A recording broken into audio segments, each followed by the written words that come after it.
everyone. Hello. Welcome. I'm Marilyn Moody, Dean of the Library, and I'm so delighted to see so many of you here this evening. And I'm so pleased that the library can host this important event. We are honored that Senator Avel Gordly's papers and the rich resources of the Verdell and Otto Rutherford family collection have been placed in the PSU Library Special Collections care. Before we begin the program, I want to especially thank and acknowledge Senator Gordly and Charlotte Rutherford for their generosity and support and for being here with us tonight. Charlotte.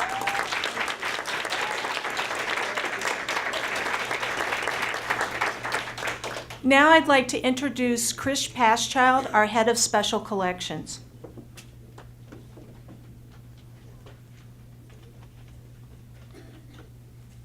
So, hello and welcome. Really happy to have you all here today. To get us going tonight, I just wanted to give you a little context. A lot of you kind of know about the collections we hold here, but some of you probably don't. So I just wanted to give you some quick background of that. So as many of you do know, Special Collections is very proud to be home to the Verdell and Otto Rutherford collection and the Senator Avel Gordly papers. Together, these collections document over 100 years of local community history. They were gifted to the library and to Portland State's Black Studies Department by Charlotte Rutherford and by Avel Gordly, and with the intent that they be made available to the community as community resources. And we have tried to take that intent to heart. They are, in fact, our most used primary resources. Having these materials keeps us busy, really busy, actually, which is a good thing, which is wonderful. But the best part, by far, of that is that we are so fortunate that in people coming to use those collections and those resources, we get to meet this ongoing stream of people coming to work on their projects. And the amount of just kind of intellectual and artistic creativity these people are bringing into the door and using these resources for the scholarship, the advocacy, just all sorts of projects and ideas and work that we never could imagine ourselves. I think that is the most amazing and wonderful part of our job. And when people are coming in and telling us what they're working on and what they're doing and what their goals are and their inspiration, it is a wonderful feeling. Like my brain just starts firing and you start seeing all these connections and you get all these ideas going, and it's a really wonderful experience. And so the inspiration for tonight was to try to find some way to share that experience with you all.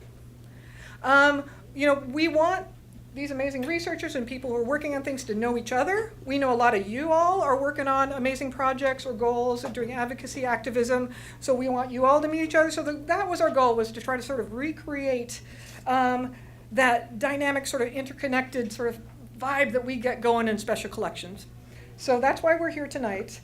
The conundrum that we ran into was, how do we share this breadth of work and researchers and people and ideas with you all in a reasonable amount of time, right? And still have time to mix and talk and connect, because that's what we really want to come out of tonight, for you all to talk with each other and help each other out. And so that's why we decided to go with this, what we're calling the lightning talk format. And so some of you probably are familiar with that, but for those of you who are not, lightning talks are fast. Right? In our case, we've asked everybody to stay within 5 minutes. We're not going to honk a horn or anything, but we're going to start trying to wind you down in your 5 minutes. And then we give people 5 minutes. They can focus, feature what they want in that time. Okay. The part that's hard here is it's going to be pretty clear that everybody's speaking tonight. Each of these projects, you could probably all happily listen and learn about each of those for an hour each, right? So that part is going to be, that brevity is probably going to feel a little frustrating. We just acknowledge that. So I'm going to try to milk a metaphor a little bit here and say, please think of these lightning talks as a jolt of electricity. A jolt of electricity to get your energy going and get you thinking about what this person's thinking about, what they're working on, how it connects to what you're doing, what you might bring to that, how this might inspire you, how they might be inspired by what you're doing, right? That's what we really want, to get a spark going in your brain about that. So hopefully you will want to know more, and you will feel kind of the desire to come up and ask more questions, or connect with the people here, find out more, and that's our goal. So we're going to go with the presenters are going to come up, they're going to do their talks. When we finish up, we're going to get some nice lightning comments and feedback from Senator Gordly and from Charlotte Rutherford. We're going to give some of their thoughts and impressions. And then we're all asking you all to stay. The presenters, I hope, are going to be sticking around and ready to talk with you and field questions and interact and share some ideas with you, hear your ideas. And when you came in, you were probably asked, we had name tags and said that if you had like a research interest or some other interest, to fill that out and put it on. You're welcome to do that afterwards, but that's really to help facilitate that. So please stick around when the talks are done, eat more food, and meet each other and talk.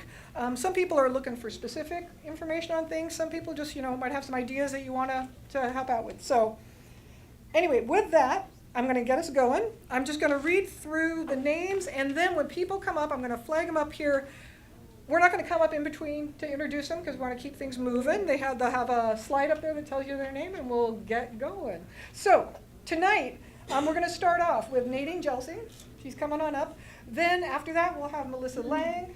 Kim Moreland will be talking after that. I'm going to jump up here and do a flash lightning talk on Lincoln High School. Tanya March is here. Then we will have, actually, unfortunately, Raina Croft is not here, but we're going to show you her slides because her project is amazing. Cleo Davis and Kay and Tolton Davis, are they here? Did they make it? Yay, they made it. They're here. Patricia Schechter, our wonderful Patricia Schechter from Portland State, and Claudia Meza and Gerald Deloney will be up here. Hope I got that right. And so let's go. We're going to start with Nadine. Please let Rhiannon know if you want your slides. Okay. Or you have I guess I'm your first bolt of electricity here. Thank you so much. This is a real honor to be here. Thank you so much for the invitation. I just recently produced one of the latest documentaries for OPB's Oregon Experience series, and we called it Lift Every Voice. Thank you. Thank you to all of you. And the story, if you haven't seen the show, it basically is about African American history in Portland, but we try and focus more on the 60s, 70s, and 80s. And so I knew I was going to spend a lot of time here at Portland State University. And I did. I spent many hours here sorting through boxes and boxes that kept coming out from the Rutherford collection. I knew Charlotte had donated her family papers here and collection, so I knew I was going to be sorting through that, and I knew Avel had donated her papers here too. So I literally spent hours and hours and days going through boxes and sorting through folder by folder, so I didn't quite know what I was going to find. I was looking for information to read, just to get information and to learn. But I was also looking for visual materials that I could actually scan and use in the show. And I found a lot of it. It was just a treasure trove. Brochures, posters, flyers that were talking about rallies and demonstrations that were happening, and beautiful illustrations and photographs. It was just a treasure trove in both of those collections. I was just kind of in heaven for a while. But I found, I just want to thank the Special Collections too, because I'm really kind of a poster child for why these archives are so important, because my show would have looked, I think it would have looked a lot different if I hadn't have had these materials, because I wouldn't have had anything to show. So I'm going to show you, actually, the bulk of my talk is going to be 2 short clips from the film. And they're just 2 short clips. The material I used, actually, it's scattered throughout the whole show, but I chose 2 clips here, one starring Charlotte and one starring Avel. to kind of illustrate a few of the materials that I used, just a few, because I used a lot. And I have to say that the last image you see in the second clip, that really changed how I ended the show, because without that, it's a letter, and without that letter, that actually takes us into the end of the show with Avel's wonderful soundbite. And if I hadn't had that letter, I think the ending of the show would have looked a lot different. So this collection, both of these collections, had a huge impact on my show. And I just want to thank Chris and Megan, everybody who helped me gather materials. It was just a fantastic project. I'll never forget it. And I hope we can continue the collaboration. So, roll tape.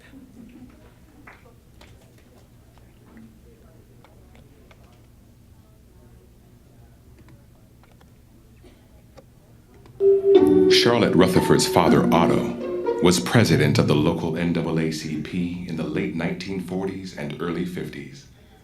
Her mother, Verdell, was secretary. Our house was the office for the NAACP. There was no building. There was no rented space. So the dining room pretty much was the office. And not only for the NAACP, but in the mid-50s, the NAACP Federal Credit Union also started in our dining room. My dad made the speeches, but my mom was doing the work. Her mimeograph machine and typewriter were the foundation for the organization. We had a mimeograph machine in the basement, and we mimeographed all this material that I have here, plus our bulletin. We had a bulletin we put out every month, a 2-page bulletin, printed on both sides. I was captured in the house, and there would be 2 or 3 other neighborhood kids, as well as 3 or 4 adults from the organization, and my folks working as an assembly line. It seems in my head like every weekend we were doing this stuff. My mom and dad came out of a generation that didn't expect to get paid. They expected to make things better by any means necessary. The NAACP and the local Urban League, first directed by Bill Berry, led the early fight to help break the color barrier in housing and jobs. Their intense effort brought some hard-fought success.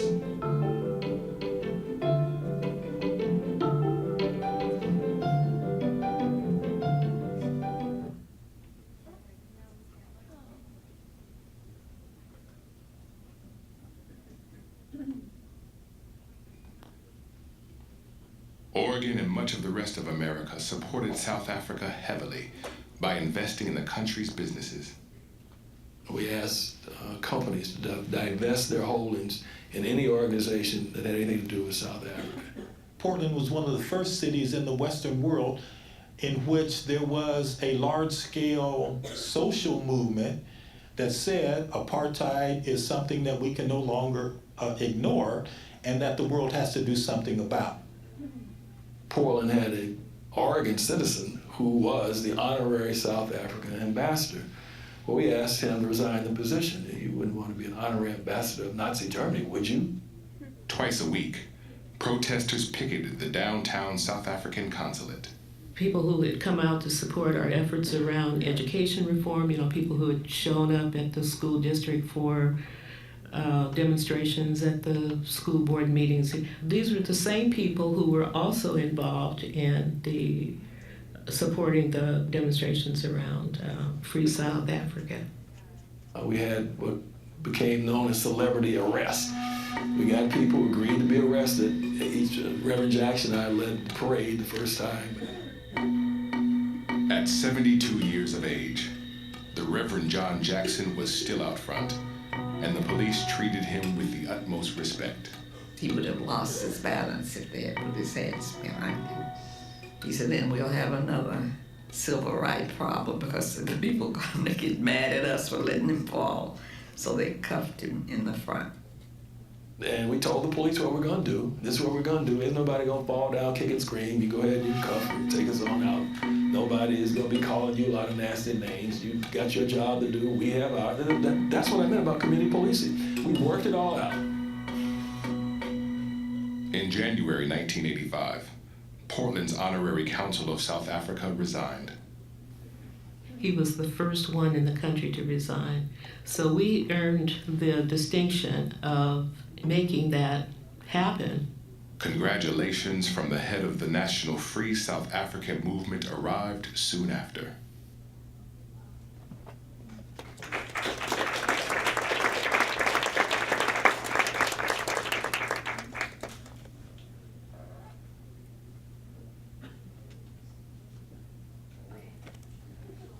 Okay, cool. Hi, I'm Melissa. What I really like about tonight's event is that it's not just about the history we're talking about, but about the archives that we're looking at when we're studying this history. And that I find really exciting, because sometimes when you try to explain the history you're studying to people, it sort of falls flat. But when they come face to face with the archives, they light up. And so, because Chris won't let me sleep in the archives, I've asked a friend of mine to print me my very own Oregon Association of Women's Clubs yearbook of the Culture Club. I'm going to pass it around for you guys so you can see it too. Okay, so real quick. So I stumbled upon the social women's clubs in the Verdell and Otto Rutherford collection. First, actually looking to write a seminar paper on Black public history in Portland. And in doing so, I discovered that much of the Negro History Week in Portland was done by women. And as I looked deeper into it, I discovered this idea of the social clubs, which was something that was totally new to me. And I'm a student of activism in America. And when I took upon the task to write my thesis of these social women's clubs, I realized that I have to now become an expert in Black studies and women's studies. And I think what's important about that is that when you look at the lives of African American women in America, you're looking at both. They are both women and they're both African American, and at sometimes those two roles tug at each other. And so I'm going to show you a quick picture. So this is the social women's club, so specifically the Culture Club in the 1920s. And what's interesting about this generation and the post-war generation of social women's clubs is how they both fell in line with gender norms and at the same time fought against them.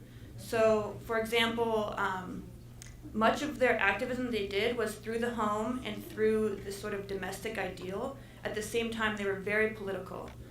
Let's see. So their motto, which is part of the National Association of Women's Clubs, is "Lifting as we climb," and I think that really reflects what they saw as their role as being stewards of the community through raising money for education and scholarships, as well as juvenile delinquency and the African American history projects.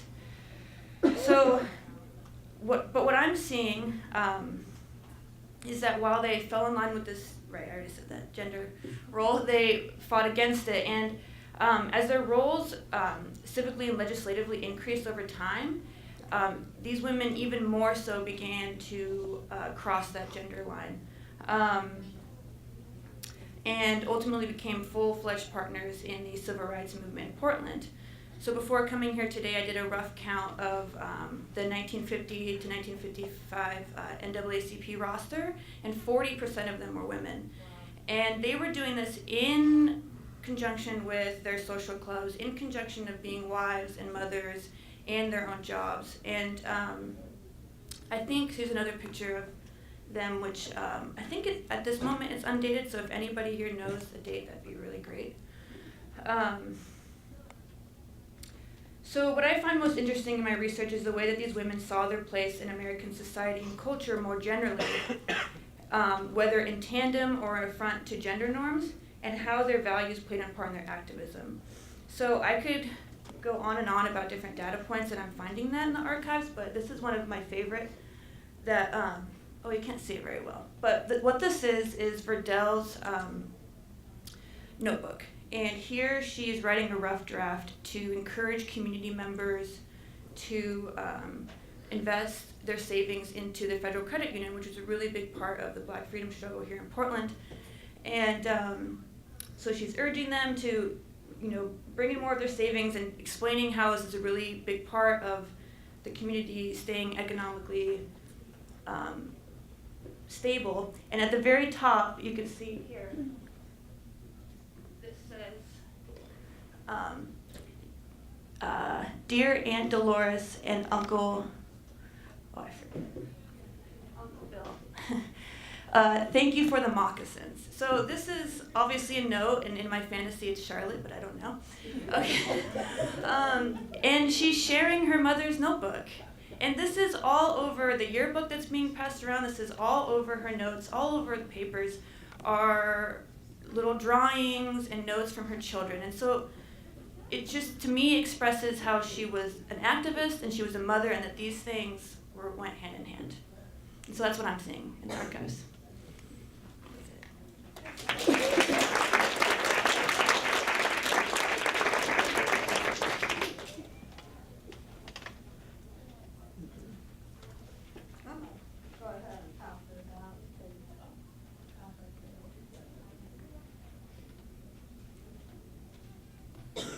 So, good evening. I'm so happy to be here today. Thank you so much for inviting me.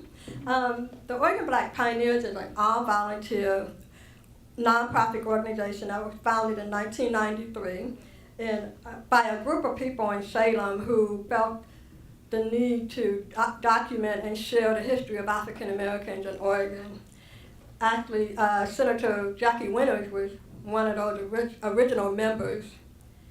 In recent years, we have put our focus on Oregon. Originally, we was called the Oregon Northwest Black Pioneers, but we stopped putting our emphasis on like Seattle and other cities in Pacific Northwest and just focused in Oregon. Our mission is stated on the screen, and our current projects have utilized both collections to interpret, document, and preserve Oregon's African American history. Our main device for interpreting is through expositions. We have 3 expositions at the Oregon Historical Society: Perseverance in 2011, All Aboard in 2013, and we currently have a Community on the Move, which documents the life of African Americans from 1940 to the 1950s. And it's been so popular that it has been extended until October 2015, so you have plenty of time.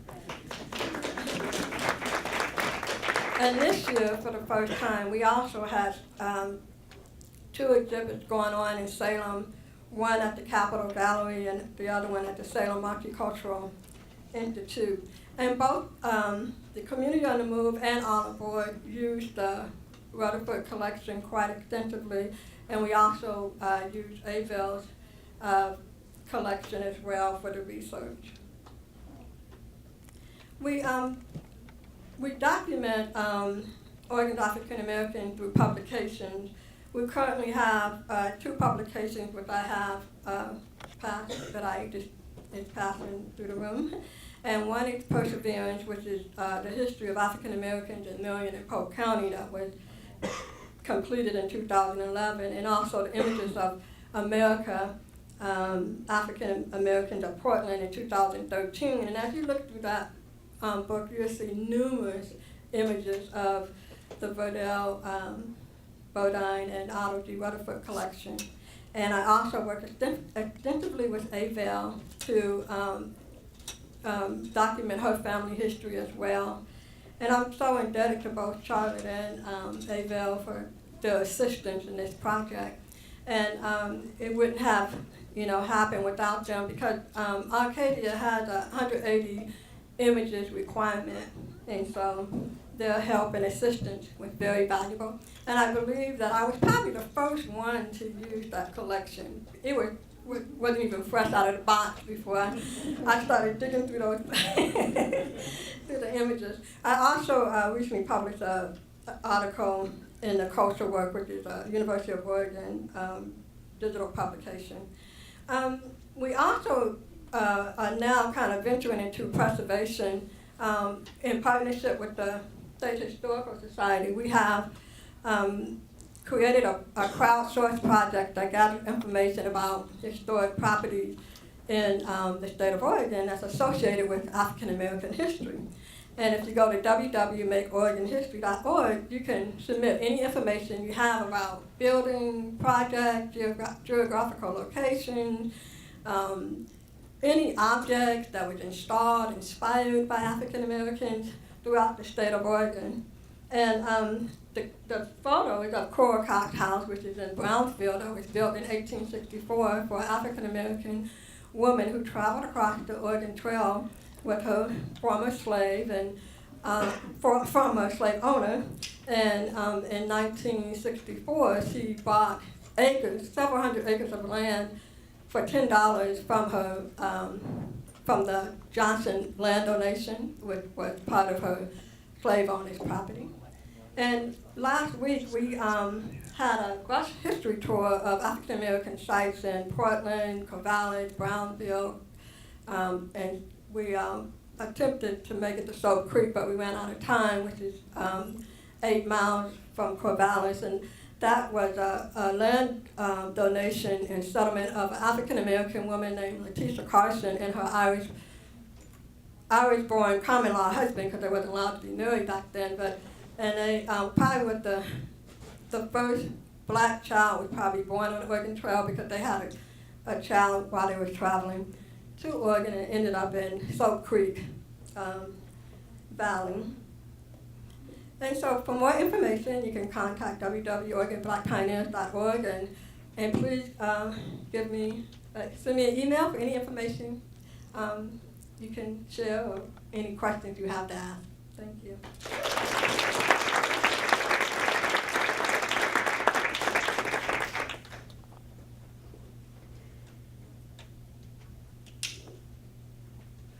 So before I get started, I just want to let people know that if you didn't grab a program like the URL that Kim just mentioned, and a lot of the other information about the speakers tonight will be in there. So please be sure to take one of those, and that way you can kind of keep track of any project that sparks your interest.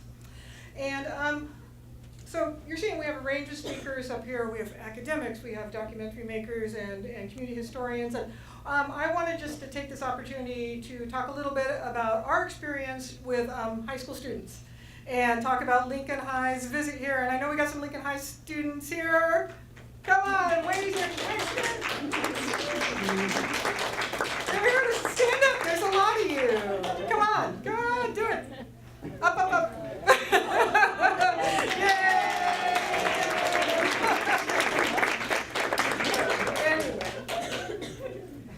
Do I just hit it? Yes. Okay, so I will try to be a flash lightning talk like I thought about. But we had an amazing visit from Lincoln High School students recently in Special Collections. And since then, we've been kind of mulling over and thinking about it, wondering what that means for what we're going to do in the future, things like that. And so in April, we were approached by 2 Lincoln High School teachers, Melinda Gale and Chris Bueller, and asked if we would be open to hosting several class sessions for their U.S. Ethnic Studies course, having them students actually come into Special Collections here at Portland State and to get direct hands-on experience and work with materials from the archives, with both the Gordly collection and the Rutherford collection specifically. So we hadn't tried this before, but we thought we would give it a shot. So what did that look like? It was a little intense. It was 4 classes, so 4 discrete Lincoln High classes. They each came in for 2 sessions each. So that meant that they came to campus 8 times. And we packed it in over 4 days. And we got a total of 80 students in the door. So it was a lot, but it was great. And over the 4 days, what we did is we pulled original materials for them, had them ready in folders. We had documents and newspapers, flyers, some photographs, kind of ready to divvy out to them. They worked in groups of 2 and 3 with those, and how it worked. Okay, so I want to talk a little bit about, I think, the students can tell me if they disagree, but we felt it was a really great experience and it seemed successful. And so here I'm going to talk a little bit about what I thought helped make it a success. First component was, this was very teacher-driven. In the past, we've tried to kind of raise interest with teachers, we've tried to do some outreach and try to get people in the archives, but realistically, we know, your public school teachers are busy, and they have a lot of stuff they have to cover, and they have a lot of stuff they have to prep, and so it's difficult when you come knocking on their door and saying, don't you want to do this? They do, but to make it happen is hard. Why this was really successful was that this was teacher-driven. Melinda, I believe, took, Professor Patricia Schechter taught a continuing education course last summer, specifically focused on incorporating primary resources into curriculum. And Melinda was one of your students for that, right? So as an outcome of that, she was already familiar with the collection, and she had already started thinking about ways that she wanted to use that collection in her course. And drew in another teacher, Drew and Chris. So there was that, right? They were familiar and they knew what they wanted. It was embedded in a course, so it wasn't a one-off, kind of let's just go check out the archives and play with stuff. It was really part of the whole course curriculum. And what that meant was, so this was specifically a class on U.S., let me see, where's the title? Say, Ethnic Studies, U.S. Ethnic Studies course. So the entire course was focused on this. And they were prepped before they came in. They had read David Peterson Del Mar's Oregon Promises, right? They had gone to the online exhibit of Say We Were Here, which was curated out of the Rutherford exhibit. So they came in with a lot of experience.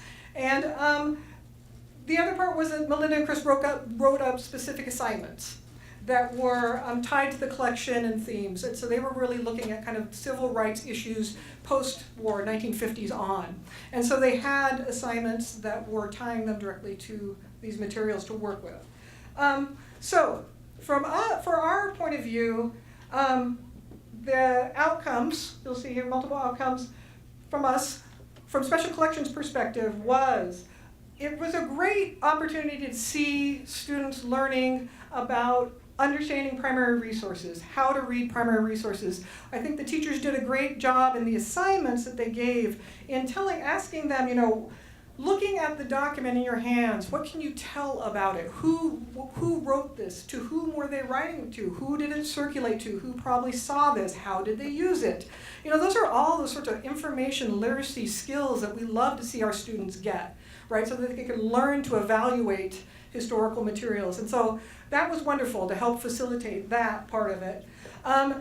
The other part was getting kids to campus, which we love. I mean, that's a really important thing. We want students, our high school students throughout the community, to feel like Portland State is where they should be. They can be here. It's open to them and they belong here. So that was fantastic to get 80 students walking in like they own the place. Good, right? Especially in the library, that was wonderful.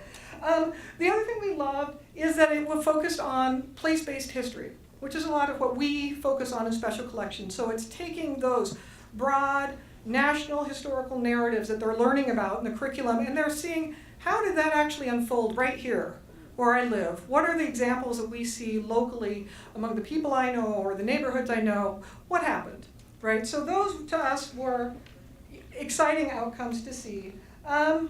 Those last 2 points especially speak to what we see as the mission of Special Collections. Like I said, in Special Collections, our goal is to foster a sense of entitlement. And I mean entitlement in the best sense of the word entitlement. I mean, we want people to feel entitled to this campus and feel entitled to higher education. And we most of all want them to have a sense of entitlement to history and to their history and to the stuff of history, the evidence of history. And I don't think there's any better way to do that than to put it in their hands and let you all that means for everybody, but especially high school students, to put it in your hands and let you know, hey, you should have access to the archives. You have a right to access to the archives, and you have a right to get up and personal with this material. And so that's one of the things that was really special about this experience to us. There's a real power in not showing, there's real power in not telling, but giving people things and letting them do that discovery, right? Getting in their hands. And you all, Lincoln High School students, most high school students, are amazing at doing that. The connections they were making and the things they were getting were beyond what I would have been able to do in high school. I tell you, I was really impressed with them. So, especially, and I think the one thing I also want to emphasize is what was particularly exciting about this course was, the emphasis of it. This was really looking at post-1950s and on, so pretty recent history, coming up through the 80s, local history, and given what's going on nationally and what we're hearing in the news, to be able to tie students to that. So the students were given assignments and looking at materials, you'll see up here, that were related to the history of redlining in the city, right? And to the relationship that has and to community displacement and the history of community displacement and the policies that let that happen, right? They were looking at how PPSs worked, what busing actually meant in the Portland Public Schools and why people, what the issues came up. You can see some of the documents here. I mean, we looked very candidly at primary documents on police surveillance and brutality and violence and the ways that's impacted the committee and what the community has tried to do about that. So it felt timely and it felt important. And it also felt great just to see students. So I will have to tell you, if you ever want to feel old, try to explain to a student what a mimeograph is. But I actually have to say that actually led to I thought we had some good discussions about how activism works today, right? Because you have Charlotte stuck in the living room cranking the mimeograph when she was little. You all have such tools now for communicating with your social media and being able to get things around really quickly. Of course, I always point out as the archivist, how are you preserving that? I'm a little worried about that. But so that we sparked a lot of good discussions too about things like that. So how I'll leave this is, what do we do in the future? And this is kind of what we're grappling with now. What also made this happen, to be very honest and frank, was easy access.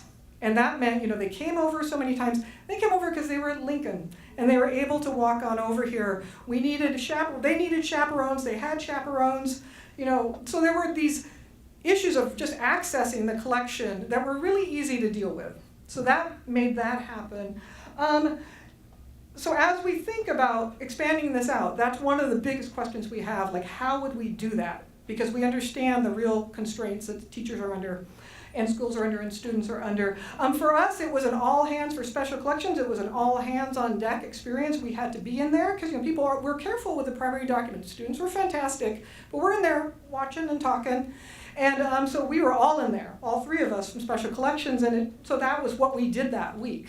So it was very time intensive. So that's where we are as we look forward and think about, weigh that, how much this has to give, but how do we make it happen? Yeah, and so I'll leave it at that. I do encourage you all. I know that the students have ongoing projects, final projects that they're doing out of this class, and they're here. So I hope that you all will take time to talk to them about their projects and give them some critiques, listen to them, and encourage them to continue. So, okay, thank you.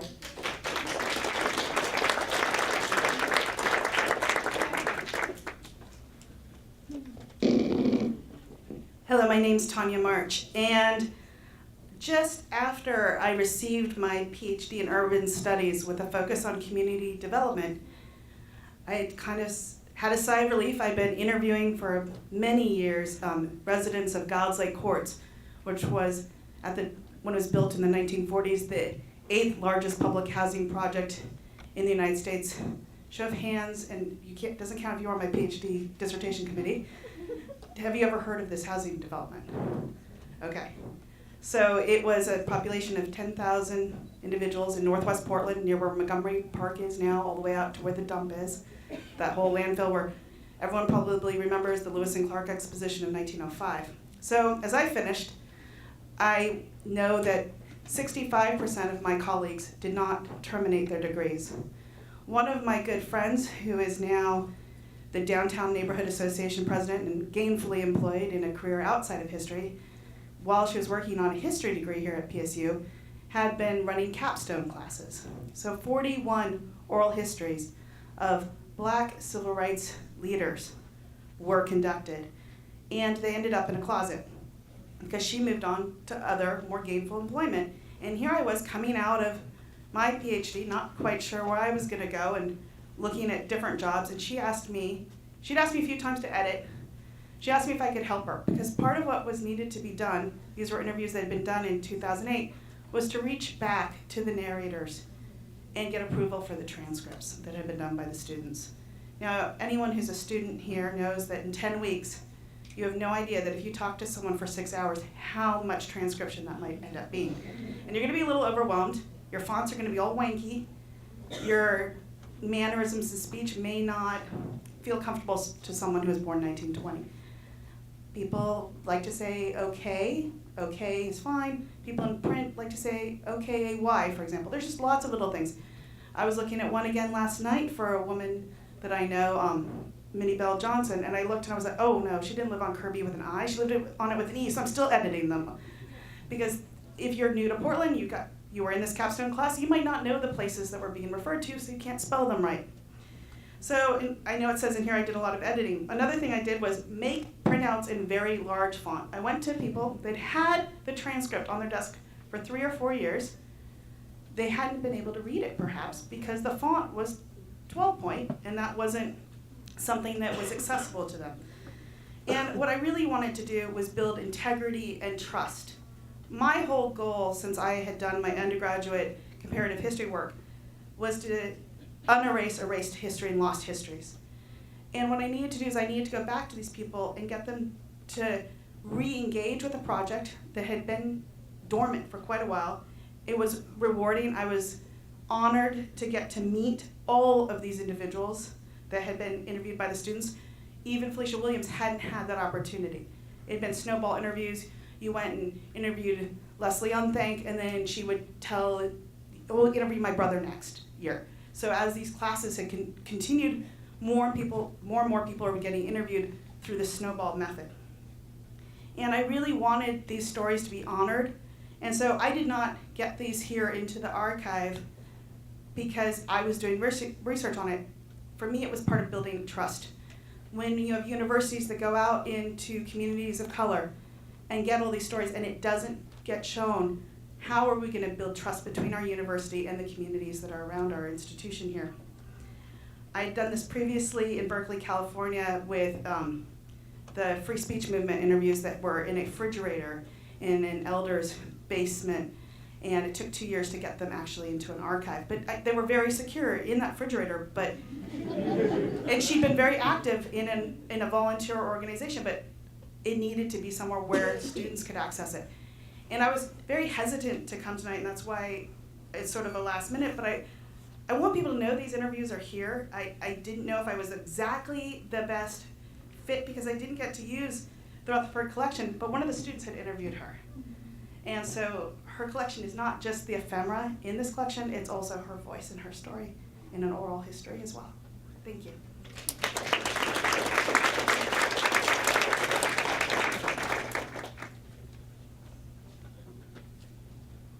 Hello, I am not Dr. Croft. Dr. Croft could not be with us tonight, but her wonderful slides could be. So to that end, I'm Meg Langford, formerly of PSU Library Special Collections and currently of OHSU Historical Collections and Archives.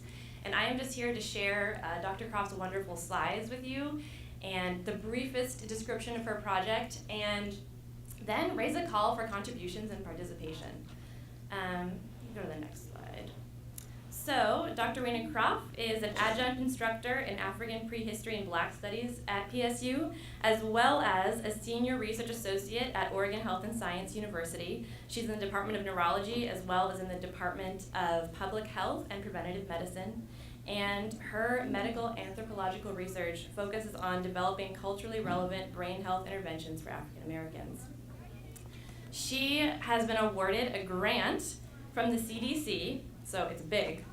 It's a big deal, CDC grant, to develop the SHARP program. SHARP is an acronym that stands for Sharing History Through Active Reminiscence and Photo Imagery. And it's a walking and brain health activity program for Portland African Americans age 55 and older. Next slide. So here are just some visuals related to her work. So basically, local images will be, this is a pilot program. So pilot program means that when this is completed and it is successful, that means that it could be repeated in other communities. So it's really exciting. Local images will be on a mobile device to prompt group reminiscences during walks. So you know you have a walking tour and usually your guide is a local historian. Well, this is something where the group that you are going through the community with is providing those memories for you. And it's jogging their brain, it's having them reach back through history, have those great memories, and then it's also, you know, really enriching the history of a place. So you can see there's her process there. And the call, so this is obviously an incredible program. I think OHSU is so lucky to be the site where she is conducting this. Very fortunate, and you know, I actually did not know about this project before this event. So this event is already doing a great job at connecting the dots, because I saw these slides and I got so excited and said, we have to have her give a talk at OHSU. People need to know that she's doing this. I want to share this. So it's already jolting my electricity. It's doing it. Next slide. And the call for contributions and participation. So Dr. Croft has already been to Oregon Historical Society and City of Portland. She has come and done research in the Rutherford collection and the Gordly collection at PSU Special Collections. And she needs more images. So she is looking for images from North and Northeast Portland African American life and culture. So people, celebrations, street views, political events, fashion. We all know that, you know, City of Portland, there could be great street views, but what about the intimate things, the birthday celebrations, the block parties? She's really looking for those kind of images. So if you know someone who has some great ones where they could provide a digital copy, get in touch with Chris and she can put you in touch with Dr. Croft, because the more images that we have for this program, that Dr. Croft has, Dr. Croft and her team have for this program, the more memories that can be generated and the more connections that can be made. So get in touch with Chris and she'll put you in touch with Dr. Croft. I'm looking forward to hearing more about this.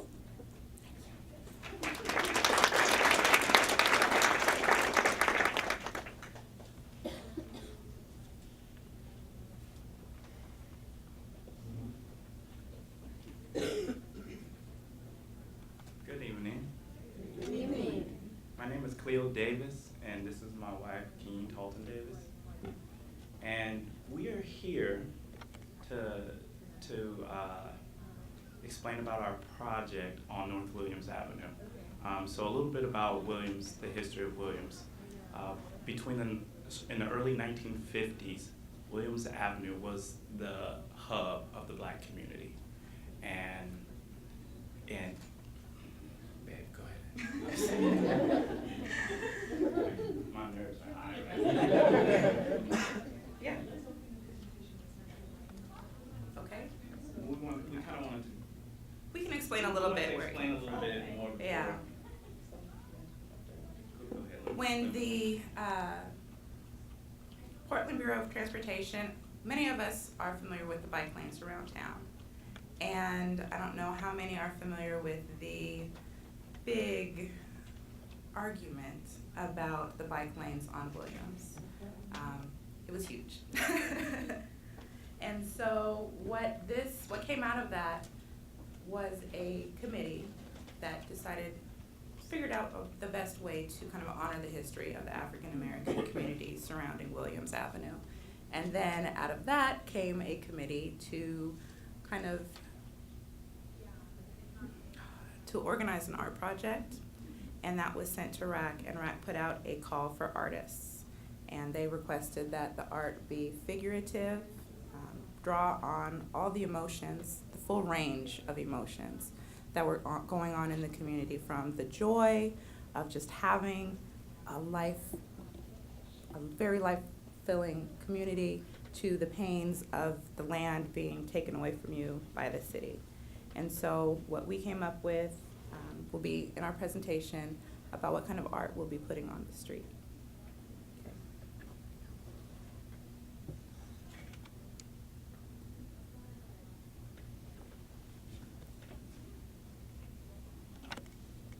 So, the project is called Honoring the African American History of North Williams Avenue. The Ave was once the vibrant heart of Portland's Black community. How times have changed.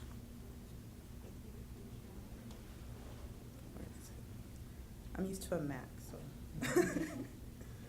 Okay, so our goals with this project were to really bring back some of the life in the Black community on Williams, not just to make it a history marker and say this is what happened here and keep moving. We really wanted to bring some of the vibrancy back, to connect with the whole community, not just those who are still in the area, but make it kind of a place to come see, come visit, come see what happened. One of the ways we are looking at doing that is embedding tiles into the sidewalk. And those tiles will have different historical figures. There will be 10 in total, each one being 24 inches by 24 inches. And they'll be along the way from Broadway to Killingsworth. It's about 2.5 miles, I think is what we figured out. So there's a long stretch and a lot of artwork. The pictures will be the tiles will be a mixture of pictures, graphics, possibly some print, just a complete mixture of things. We will also have some signage. Many of us are familiar with walking down the street and seeing the flyers on the utility poles. Of course, they're paper because that's the cheapest thing to do. We were inspired by those flyers and thinking about, well, what kind of flyers would have been up in the 40s, the 50s, the 60s? And that is where the signage comes from. The signs will illustrate various social clubs, various organizations, historical people, locations, and just really the community in general. We want to make sure that we don't make it feel as if it's avoiding some of the things. We will have signs on organizations like La Femmes. We will have signs on the Emmanuel expansion, Vanport, the shipyards, after-school activities, where did you go eat dinner, just hanging out with the family, barbecues, all of these kinds of things that make and build a community. One of the larger projects is this kiosk that we'll be putting in, and it's going to be at North Cook and Williams, which is where the new light is. And on the kiosk, there will be all of the information that we've gathered. So there will be the pictures that we've looked at, the archives that we've dug into, the interviews, the videos that we've taken. It will be available to anyone who is passing by. I don't think I mentioned, there will be 30 signs. So there will be a sign approximately every single block from Broadway to Killingsworth. Again, on the kiosk, you'll be able to access additional information, not on the signs. It'll be connected to a website where anyone in the world can kind of figure out what's going on North Williams. We have people, now there are tourists coming from all over. We've had Japanese tourists come into our shop. Everybody's moving. The community has changed even in the last 5 years. There's all of the building, and all of those buildings are getting filled. You know, a lot of people are saying, who's gonna live in all of these apartments and condos? Well, they're filling up. So it's definitely a good investment for many people. But we wanna make sure that that history is maintained and accessible for everyone who lives there, visits, or just kinda wants to check out the area. And that's the approximate size of the kiosk. And then again, also, there will be documentation that will be on the kiosk and on the website. And we are leaving that open for other community artists and other community videos and anybody who's creating art or archives, databases about this community to be able to connect with the kiosk, with the website, just to make it, to rebuild that community. And this is our map. And as you can see, the stars are where there will be either a kiosk, a tile installation, or a sign. Most of the signs and tiles are tied together, but that's a lot of them. And then this is how you can contact us. Our website is the blackwilliamsproject.com. It's not up yet. It's registered, but it's not up yet. But Cleo, you can contact through screwloosestudio.com, and you can talk to me through soapboxtheory.com. And I have cards.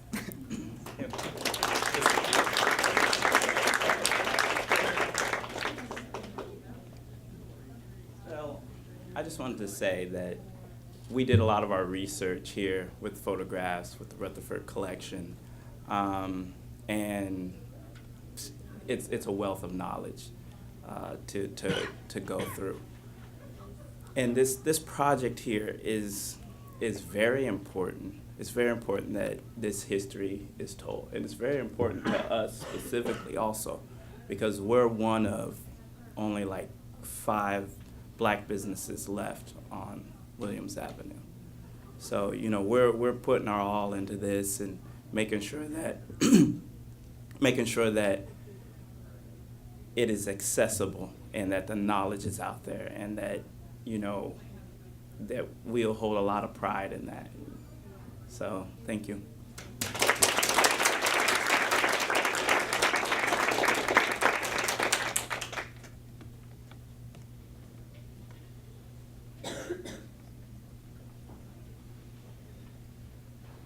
Wow, good evening, everyone. I'm Patricia Schechter, and that is a tough act to follow. I want to salute the Davises. I really feel I am in esteemed company tonight. It's an honor to be here, and I'm a little overwhelmed. It's a deep honor to pay tribute to the magnificent collections everyone's involved with tonight, and to pay tribute to the donors, Avel Gordly and Charlotte Rutherford. These materials are precious, they are magnificent, and they are of global significance.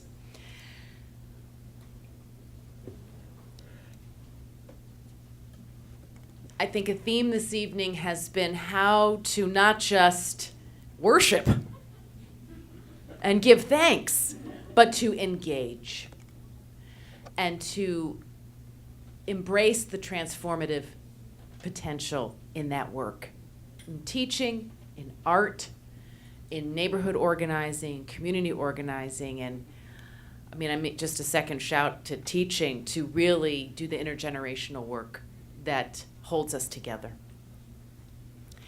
What I'm going to highlight for you this evening, I'm going to take a little strange tack in perhaps. Now, I've just got done saying these collections are magnificent, they are precious, and they are of global significance. But they're not perfect. No archive is perfect. No archive is complete. No archive is done. The past comes to us in pieces and in fragments, however magnificent, however glorious and inspiring. So what each presenter has already touched on is to engage, to examine the silences as much as the content, to explore the gaps and what's missing as much as the content, that's where the juice is. That's where the learning is, and that's where the transformation is. So when Avel Gordly and I got about our business almost 10 years ago now, when Avel gifted her papers, just kind of hooked me from hello on working with those materials, and working with her eventually became a book and interviews. One of the things we wanted to do, of many things, is we wanted to teach together. So we put together a class to, again, in part, build the bridges between the paperwork, the documentation, and living people. So we did interviews, much like Tanya's presentation highlighted. And so we had students work together, Black Studies students and history departments. We had a little sneaky plan of pulling departments together who, for understandable reasons, got separated or just kind of followed it. We kind of pulled our majors together and had students work together and then go out into the community and specifically focus on an organization called the Black United Front. And so a number of interviews were done. We had a wonderful community forum, it's like 8 years ago. And as a couple of people have noted, the interviews were there, they were transcribed, we had consent, we had all this lovely stuff, but they sat. They were sitting in the archives. So I had another group of students this past winter term revisit that material, in part inspired by the acquisition of the Verdell and Otto Rutherford papers and Avel's work, and Avel had round 2 of the collection. No one's actually mentioned it. I'm here to tell you, round 2, the next set of documents came in the last well, we cleaned out your office. Remember, raise your hand if you were there. I know there's a few people in the room. We, did that work together. And what I'm highlighting for you is the way that our students working with special collections and the new digital technologies, the technologies were just coming online when we started in 2008, that allow us to kind of build a bridge, build a public face, an even more public face in the digital realm, to bring to life the collections with the human voice, as Tanya alluded to. So what I've shared with you is a page from an online exhibit that's not quite live yet. It's a little tease. It's not quite live yet, but our students worked really hard to listen to the interviews and then dig through the collections and try to both illustrate some of the themes, build the connections where there were gaps, and particularly to do a pass through the new Gordly material, which is yet to be seen by most people. So I just wanted to feature, and this is one of the ways, to speak to Chris's point about high school students, this is one of the ways to use technology for access. Not everybody can come downtown at all times. When it's online, it's 24/7. Here's a secret. We're also putting the curriculum online for teachers, whoever wants it. So July 1, knock wood, it will be online. So I'm featuring a couple of pages just so you can get a little taste of how the students imagined engaging new kinds of viewers in the digital realm. It's lovely to have people on campus. It is the People's University. Not everybody can get here. So what we've featured here is the Black United Front Oral History Project. Someone identified correctly, working with Charlotte's several narratives in the archives, that education is a huge activist theme. And so here's some lovely images on her page, which also includes, maybe on the next slide, these are not the live exhibits, so you can't hear the clips, but there are actual video clips and audio clips of the human voice of the speaker talking. So you have a we're going multimedia, Chris. We're going multimedia with the collection. So that's really my message to you this evening. So here's a wonderful page, so human and yet so, sort of public facing. It really brings the public and the private together so powerfully. So there's a page based on the Verdell and Rutherford papers. And here's a page really from Gordly 2, from the appendix to Avel's collection.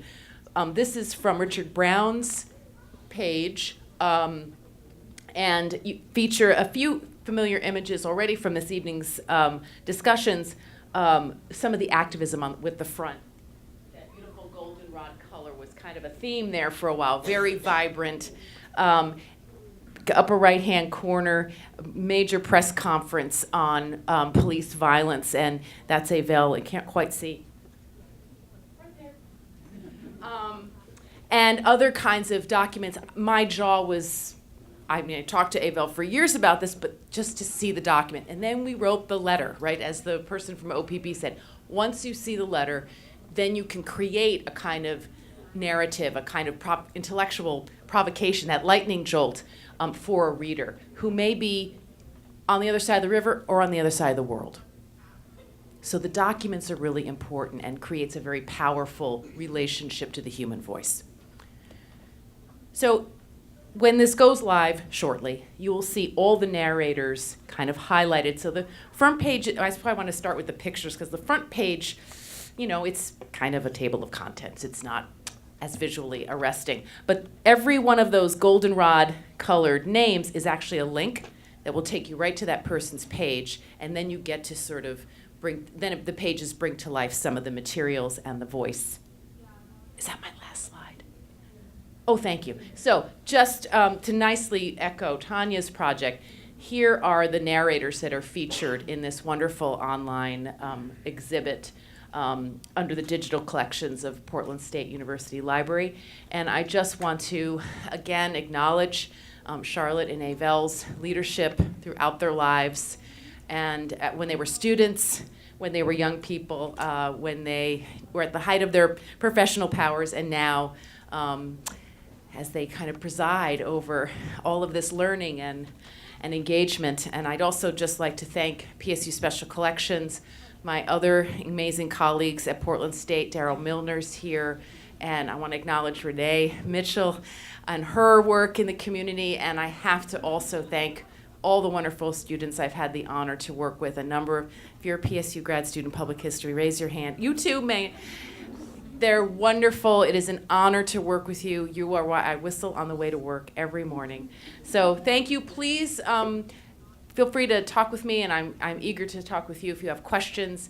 I'm very excited to be a part of the group that's bringing this material, finding new ways in the digital environment to really bring this material to life for users potentially all around the world. Thank you.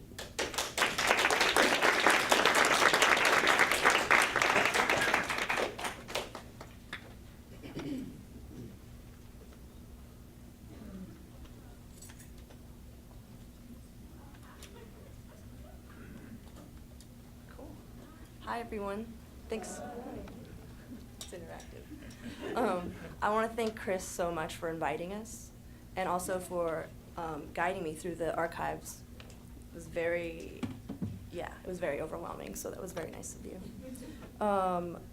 My name's Claudia Meza, and I'm Daryl Milner.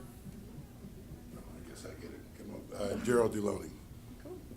yeah, we've been working on a project, Gerald and I, and then we roped in Daryl a couple months ago. We've been trying to get this documentary, and it keeps changing because I don't know if you're all history students. I was not a history student. I was a student of experimental music and film. So I didn't know how your narrative would change with every new piece of like information that you grabbed, or like learning something new, like, oh, everyone called it this. And then you research that, they're like, but then everyone else called it this. And you're like, oh, geez, because I just spent 3 days at an archive looking for YWCA. I should have been looking for the Williams branch, or just little things like that, you know. And but I'll let Gerald explain what the Billy Webb Elks Lodge is, you know, currently. And then Daryl and I will hopefully explain what it used to be and why it's important that the building, no matter what it is now or what it's housing, is preserved, and that story is told. Okay. I've been a member of the Elks and the leader of the Elks for, about 5? No, a member for about 9, and I was the leader of the Elks for about 5 years. And you know, the building itself was built in 1926. And so it's a very old building, and it has a real rich history to it. And I think as we go back into history and take a look, there's some wonderful things, but I can't replace what my historians and the people that did the research say, so I'm not going to touch that too much. But what I will say, one, about history is only good as the context that is put in. If we don't put history in the context, all we have is a bunch of facts that are unrelated and disconnected. So even as we talk about Avel's wonderful papers of Rutherford collection, we have to understand that this is talking about resilience in both institutional racism and in overt racism. And when we start talking about racism, people should feel uncomfortable, because racism is an uncomfortable subject, because within the context of racism, there are predetermined winners and losers, and the losers lose all the time. And so one of the positions that I hold is I'm the co-chair of the Coalition of Communities of Color. And with the help of PSU, we delivered a research study to the county, and it talked about how bad the disparities for all communities of color are for the county, and it's getting worse. And so as we can take a look at those reports and talk about it, when we see things that happen within history, we can put those in context. For instance, and I borrowed it from my friend over here, from a report that she wrote for us, we talked about the Oregon Constitution said in 1844, African Americans couldn't come to Oregon. It also said that they could not own property or enter into contracts. So because that was institutionalized, when we look right now at where African Americans, just this community, are in the state of Oregon, less than 1% of all contracts are in the African American community. And we're talking about federal, state, local, school districts, any kind of local government, less than 1% of all contracts. When we start talking about home ownership, we're talking about less than 30%. So when we start talking about this community, and this is why I went all the way around to say this is the oldest building in the community, and our whole goal with this project was to renovate this building and do a building endowment to always keep this building there. Since we didn't have ownership when the climate changed in the community, we talked about bicycle lanes, let's look at the building in there, because people of color did not own those buildings. It was easy to move them out. So we've had a forced migration of African Americans out of that community out to East County. So right now, we talked about 4 businesses in that area that really that belong to African Americans. And this is one of the last strongholds with the historical building. And like I said, there's some really wonderful history about what has happened to this building. So I'm gonna move out the way and let the historians take over. The thing about history is it keeps changing. We have to try to keep up with it. And one of the reasons why the Rutherford and the Gordly collection are so important is that they are the kind of anchors, reference points that we can use to keep track of the things that have come before us. But we don't just have to be worried about the things that came before us. We have to be worried about the things that will come after us.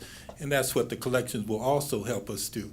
Now, when Claudia and Gerald approached me about helping with this project, of course, the first thing I said was, can't do it, I'm too busy. But here I am. Because what they are trying to do is the same thing that Chris and the Portland State Library did with the Rutherford and the Gordly collections. They're trying to preserve a piece of the past that our community and our lives have changed around so that we can understand the past better and so that we can understand what we might be looking at into the future better. Now, there was no way we could bring this building and turn it over to Chris's custody. Okay. We would have liked to do that. So what we have to do instead is preserve it where it is. This building was a part of the Portland Northeast community before the Portland Northeast community was a black community. And now it's a part of that community when it's no longer a black community. We have to be able to preserve that story. And so what we're trying to do is to organize a project that will preserve this building into the future. Now, what that has to do with the reason we're here tonight, okay? The Rutherford collection and the Gordly collection are the products of activism. Charlotte's parents were activists. Charlotte was an activist. Avel is an activist. They didn't put these collections together as a purposeful kind of contribution to us or to the future. They put them together because they were doing work that was necessary, okay? And so what we're trying to do now is our share of that work when we preserve a building like this. And what it has to do with these collections is, if you can push the buttons, we're trying to begin a project to create a documentary to motivate people to donate money so that we can preserve this building. How we do that, how we create a documentary like that, is have access to information, have access to history. And so as we try to tell this story in this fundraising documentary for this particular purpose, we utilize the resources that are available to us. And that's the Gordly collection and that's the Rutherford collection. So we need the visuals. We need the visuals to tell the story, and this is where the visuals come from. Yeah. So if you have at all been through the archives, which I recommend everyone going through, they're amazing. You'll notice that most of these little leaflets of all of the clubs, it will always say meetings at the Williams Avenue branch, YWCA. So where that is the building we're talking about. That used to be the YWCA, it was specifically made for African American women and their communities, and it was quickly taken over as a meeting space for local grassroots activism. That's what the story Gerald was telling me when he came to me about this. It just blew my mind, because the Billy Webb Elks Lodge, it just sounds so irrelevant. Like when I first heard it, I was like, a fraternal organization? Why would we want to preserve a fraternal organization? Because it goes so much against what I, like, why a fraternal organization? It's 2015, But then once I read a little bit more about what the Elks did, the building, why they were fraternal organizations, Daryl helped me understand that, because I was like, why were there so many clubs? What's up with everyone's in a club? And he's like, well, how were people supposed to take care of themselves when nobody was there to take care of them? They had no health insurance, and the city wasn't doing anything. Like, what do you, like, and I was like, oh, that makes perfect sense. So learning about that, and something that, your work, Melissa, was fascinating, was I read that Lifting as We Climb, and it just grabbed me. It was such a good story. I just wanted to read more about it. So pretty much every one of the women's clubs met there to do their work. Same thing with the NAACP. You want to go ahead? Yeah, just because if we really talk about this evolution of this building, yeah, it was built in it started as a trailer. Well, yeah, it started as, first it was like, there was this woman, Mrs. C.A. Jenkins, and if anyone knows more about her, I'd love to talk to you, because the fact that a lot of women took on their husbands' names is very hard to research them. And I also had to be taught by Daryl that's because I was like, I can't find C.A. Jenkins. What do you think, like Charlotte? And she was like, no, see, back in the day, it's Mr. C.A. Jenkins, that's Mrs. And I was like, I have no idea what you're saying to me right now.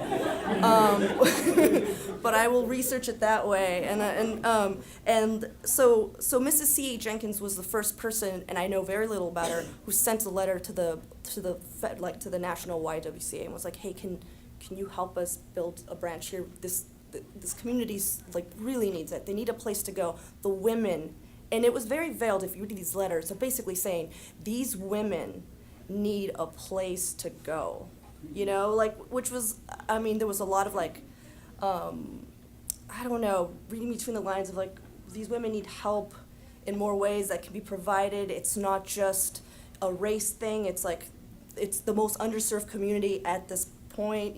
Let's help. And they were just like, sure, let's get you some land, but we don't really want to enter racial politics. That sounds pretty dicey. Whatever. So then this committee of very rich and affluent white women in town started a committee to do this, to get this project off the ground. And one of them was Mrs. E.S. Collins. And again, I had no idea who this person was. And then we found out it's Mr. E.S. Collins. It's Mr. Collins. It's the Collins Foundation. So he, in her name, threw down 10 grand. And that is basically the building you see now, was built by the Collins. And that's where it started. It started from a trailer, and then finally it's like, here, just build the building already. And we have it now, and it's amazing, basically what I found amazing when I was researching all this is that it's now this fraternal organization, but if you look at all the work that's been done, it's all been done by the women. It started off as a women's building. And the main tenet of why these women, African American and Caucasian, wanted this building was for a point of community, for these two communities to come together, have a place to meet, and it just, I don't know, if you read these letters, they're writing to each other, and they're like, what should we do? And the YWCA actually put out surveys and did research of how to best serve the community, which just blew my mind that would even be done in the 50s, because they didn't want to segregate. They wanted to integrate it, but they knew they couldn't just be like, all right, everybody, let's do this thing. They knew they had to put in the work and find out how best to serve the community. And so that's where we're at now. Is like we have this building, we have this wonderful history of this building, but we don't have the relevance of it within the community now because it's just froyo shops and really hot brunch spots. And we need, like, we're trying to figure out, like, okay, how do we reintroduce it? How do we make it relevant where it's not just 6-year-old men that go there, you know, and drink scotch? I'm younger than that. But what I will tell you is, you know, within the history of that was the Black USO was stationed in that building. There's a lot of evolution. She talked about a lot of community meetings, and Avel know right now she can call on the phone and say, I need to have my meeting there. And it's like a no charge, just come on down and do this. It's still a center of the community. Community events still go on there, but our thing is about the long-term preservation of this because the community is disappearing. I'll give you the last word. The reason we're here tonight is to encourage all of you to do what we're trying to do. We're trying to honor the activism that created these collections by engaging in some activism of our own that will preserve our history into the future. So use this collection for your activist projects, and I think Chris will be happy if that's the result.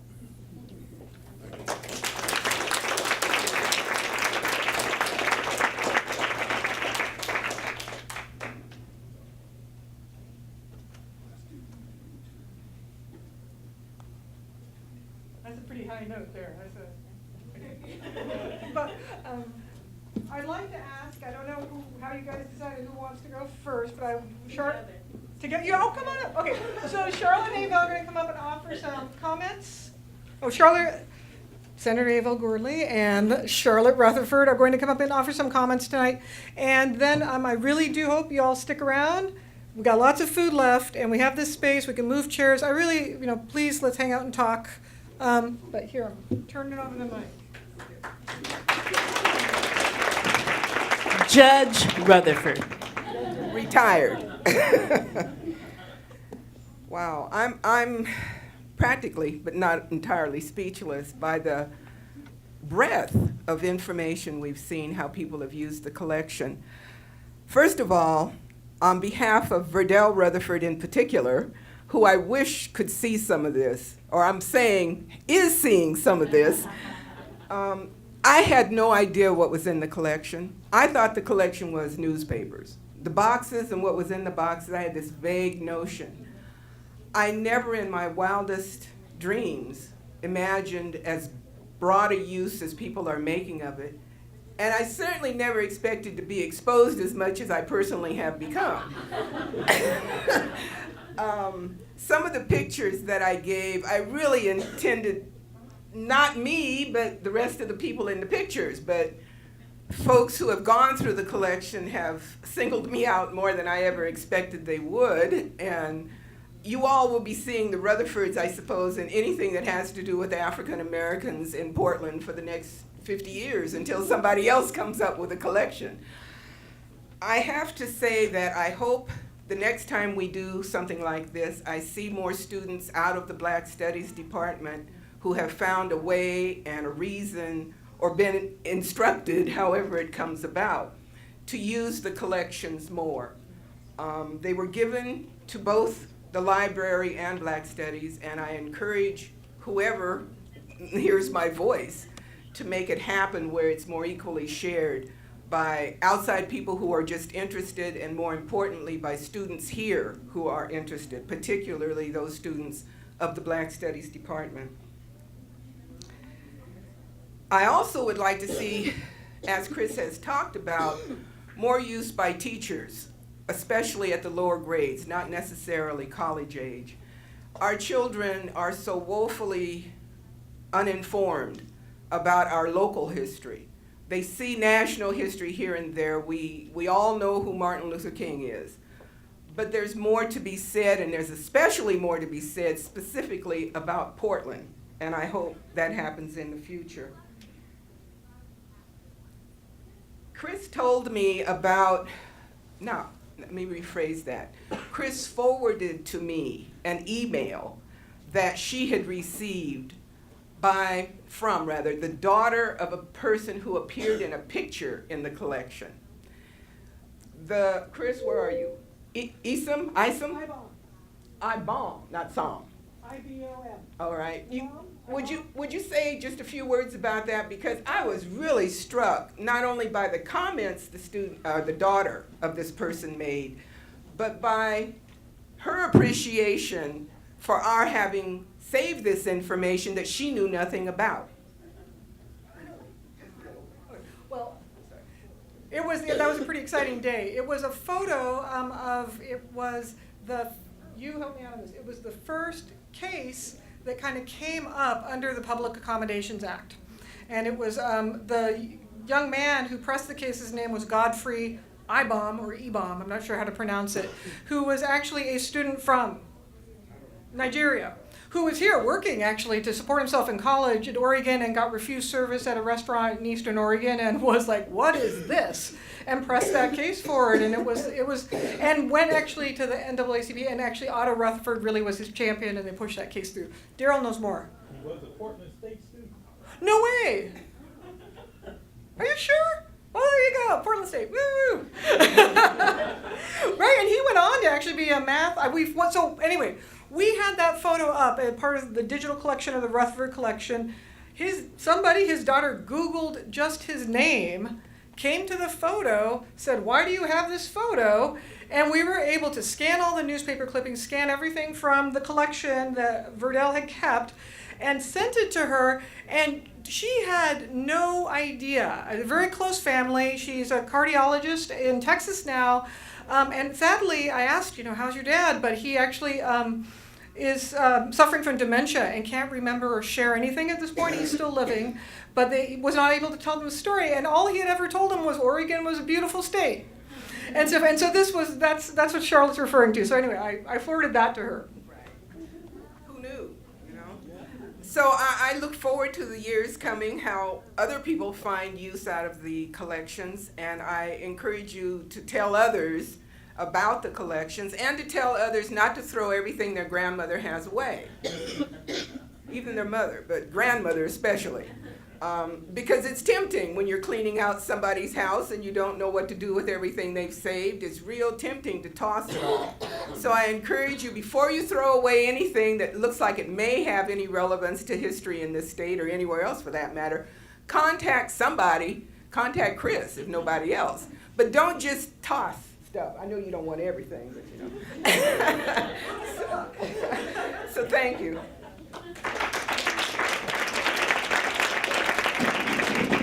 Well, good evening. This is just such a moving evening for all of us, and just several points I'd like to make. First, it's wonderful to see Dr. Milner back. Really wonderful to see you this evening. To Gerald Deloney, I have a meeting I'd like to schedule at the Elks. I'll be getting in touch with you about that. Are the students from Lincoln High still here? Would you please come forward? And I don't know how much time we have left, but if you could just share, each of you, just share an impression from your work with the archives. I think it's so important that we hear your voices this evening. Please, and I know I'm putting you on the spot, but you all are bright and prepared.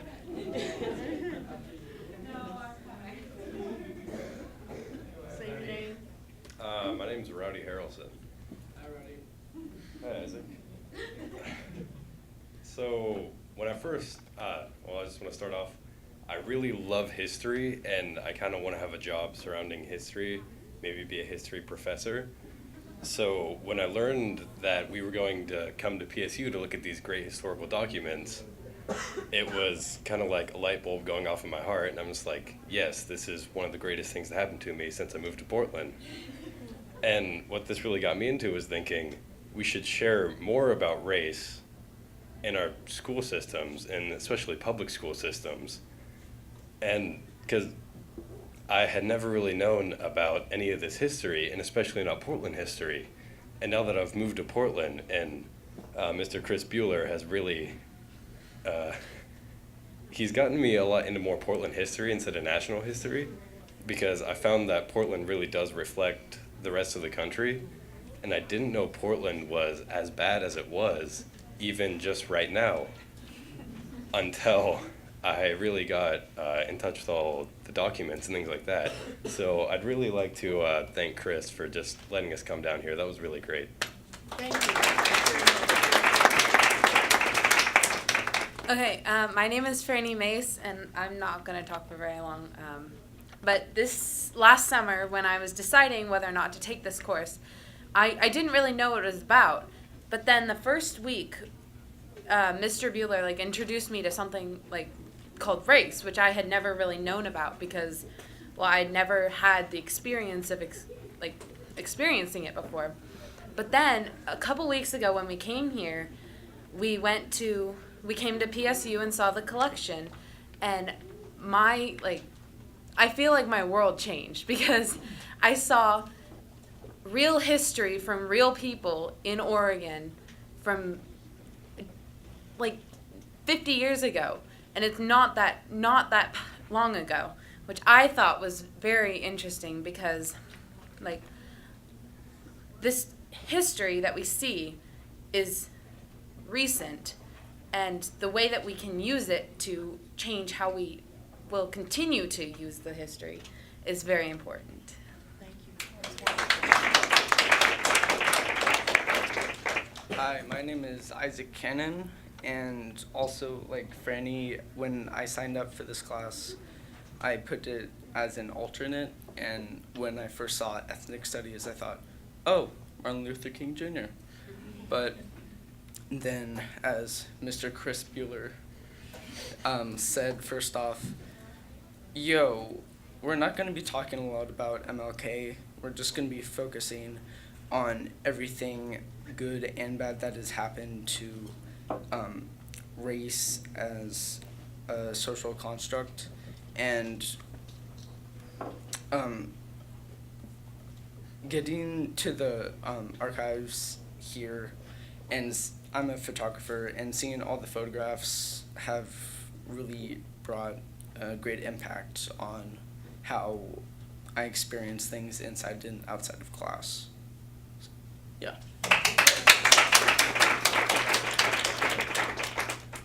Hello, my name is Ayana McClinton, and I guess like my whole education with history has been like white men as heroes, and so in ethnic studies we've definitely like focused on both like black men and women, and like I guess being the first, like mostly like in all my classes there's like 1 or 2 black people at Lincoln where it's like predominantly white, and so it's kind of like it's really like enlightening to learn about black people more, and at the archives it was like pretty cool, and I'm sad we only got like 45 minutes at the archives for 2 days, so yeah, I wish we had more time. Yes. Let's thank the students again for sharing their impressions on short notice, no notice. Thank you all. Thank you very much. I want to thank Chris and everybody here at the library for being wonderful stewards of the collections. What has been happening in this room this evening is the realization of a dream, and I'm so very pleased to hear and see what is happening with the Rutherford and Gordly collections. I do see an opportunity, and that is to build an intentional bridge to other schools in the university, and I'm thinking specifically about the Hatfield School of Government. Future, current policymakers are being trained in that school. They need to more fully appreciate Oregon history. They have an opportunity by becoming familiar with what is in these archives, in these collections. They have an opportunity to better understand how the state got started, the policies, intentional policies of exclusion, to better understand what is required today to embrace something called equity. We can't do that work effectively if we don't fully understand our past. So that's the opportunity that I'd like to see, and again, it's about building a bridge to students who are participating in the Hatfield School of Government. I went online today and took a look at the Hatfield School website, and deficient in terms of faculty of color, deficient in terms of course content. And again, I'm using that word just to again say that there's a huge opportunity here to build a bridge and to help bring that school of government, the Hatfield School of Government, and if you know his history, to bring that school of government into the 21st century. So that's my challenge, and that's my charge to all of us. I see my former legislative assistant sitting in the back of the room, Sean Cruz. It's wonderful to see you, Sean. Thank you all very much for coming out this evening. And as Charlotte said, don't throw anything away. Do not throw anything away. And she's reminding me that Verdell Rutherford said that first. Thank you, everybody.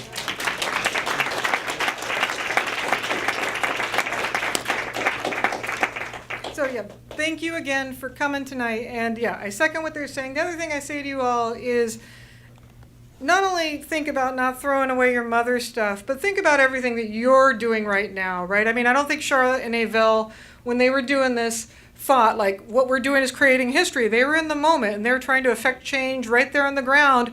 But at the same time, they had that long view and they knew that that was another component of it, right? And that's the same for all of you when you're going forward with what you're doing. Not only preserve what you know came before you, but preserve what you're doing. And let us have another round of this 10 years from now where your picture can be up there. You can experience what Charlotte and Avel do. But so remember to document what you're doing, because that's part of the work you're doing is building that road for other people. Lots of cookies left, lots of food left. Move the change. I know there's a lot of you who need to meet each other, so please stick around and talk. Thank you so much for coming.